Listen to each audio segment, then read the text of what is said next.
Hurmatli yurtdoshlar, men avvalabo beynim, mallay va gulcharani 13 yildan buyon jigar kasalliklari bilan azoblanib kelmoqda.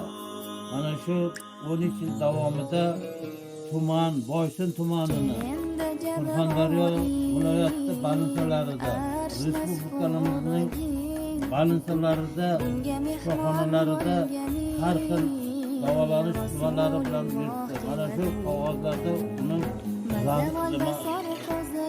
suratga olingan kasallik varaqalari, vrachlarimiz, doktorlarimizni yozib bergan yordam nimalari hammasi mana hujjatlarga bog'liq boylangan.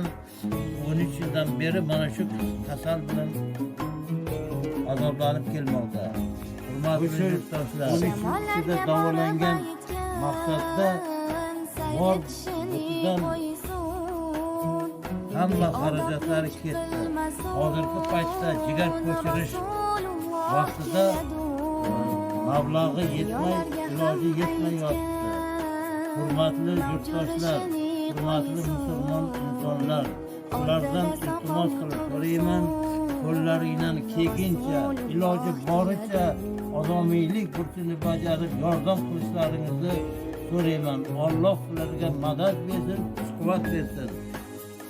Agarda shu sinimiz davolanib o'z bola chaqasini oldiga borganda ulardan Allohdan so'rab ularga duo qiladi. Ulardan iltimosimiz qo'llaringdan kelguncha insoniylik yordamini ayamang.